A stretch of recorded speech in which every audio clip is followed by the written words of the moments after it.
Plants use three main photosynthetic pathways, C3, C4 and CAM, to adapt to different environments. C3 plants, common in temperate areas, use the Calvin cycle, but are less efficient in heat due to photorespiration. C4 plants separate carbon fixation and the Calvin cycle, helping them save water and nitrogen in hot, sunny areas. CAM plants, like succulents, open stomata at night to reduce water loss, making them ideal for dry conditions. The C3 pathway, also known as the Calvin cycle, is the most common photosynthetic process found in many plants, including wheat. This process takes place in the mesophyll cell of the leaf and involves three main phases. First is carbon fixation, second is reduction, and third is regeneration. Then, when the droughts occur, C3 plants respond by gradually closing their stomata to reduce water loss through transpiration. While this helps the plant conserve water, it also limits the intake of carbon dioxide, which leads to a decrease in photosynthesis. This shows the trade-off between saving water and maintaining energy production through photosynthesis. Under high light intensity, C3 plants protect themselves from damage caused by excess light energy. They activate several photoprotection mechanisms, including chloroplast movement, non-photochemical quenching, photorespiration, and the scavenging of harmful reactive oxygen species (ROS). So this response help prevent stress and keep the plant functioning well. So lastly, rising level of carbon dioxide in the atmosphere can improve the performance of C3 plants. Higher carbon dioxide help rubisco work more efficiently and reduce photorespiration, such that waste energy when rubisco bind to oxygen instead of carbon dioxide. As a result, overall photosynthetic performance and plant growth are enhanced. Now let's look to the C4 pathway, which is the C4 plants like maize and sugarcane are adapted to survive in hot and dry conditions. They have a special way of taking in carbon dioxide that helps them to save water without stopping the photosynthesis.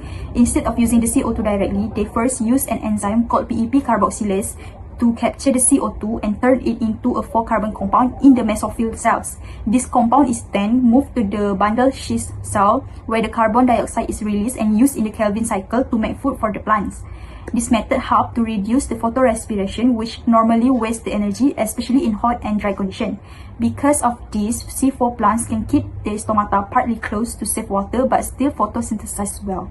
They also grow well under the strong sunlight because their way of fixing the carbon is energy efficient. Although they don't gain much advantage from rising the CO2 level like C3 plants do, C4 plants stay productive even as the climate changes. So I will present to you about CAM pathway. So what is CAM? CAM is crystalline acid metabolism, which is its specialized photosynthetic pathway found in plants like cacti, succulent, pineapple, orchid, and bromeliads. While it shares similarity with the C4 pathway, it differs by separating process between night and day. At night, CAM plants open their stomata to take in carbon dioxide, combining it with PEP to form malate. This malate is stored in large vapor until daylight. During the day, stomata close to conserve water, malate is then broken down, releasing CO2 internally for photosynthesis, a smart adaptation to hot, dry environments. The enzyme PEPC plays a crucial role in nighttime carbon fixation. By enhancing stomata control and PEPC activity, CAM plant can increase CO2 uptake without losing water. Structurally, CAM plant have thick, water-storing leaf and large vacuole, unlike typical C3 plant. For example, set-treated CAM plants show high nighttime malate that drops during the day. A typical CAM response, unlike C3, which show little change. Optimizing CAM means improving both nighttime CO2 fixation and efficient use of stored carbon during the day. In comparing photosynthetic pathways, C3, C4, and CAM plants each show unique strategies. Under drought, C3 plants close their stomata to conserve water, but this also limits CO2 intake, reducing photosynthesis. C4 plants perform better by maintaining CO2 fixation even with partially closed stomata, making them more water efficient. CAM plants avoid water loss by opening their stomata only at night. When facing high light intensity, C3 plants activate photoprotective mechanisms like photorespiration and ROS scavenging. C4 plants thrive due to efficient light use and specialized anatomy, while CAM plants store CO2 at night and use it during the day to prevent heat damage.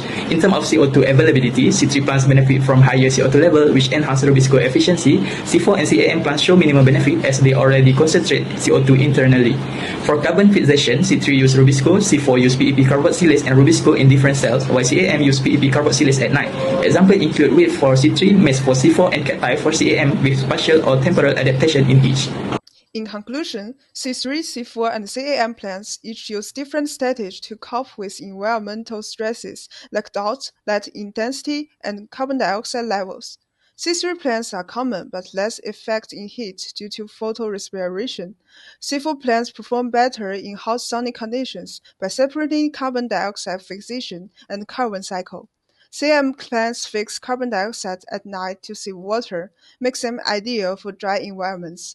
These adaptations help plants thrive in different climates and are important for future crop improvement and sustainable agriculture in changing climates.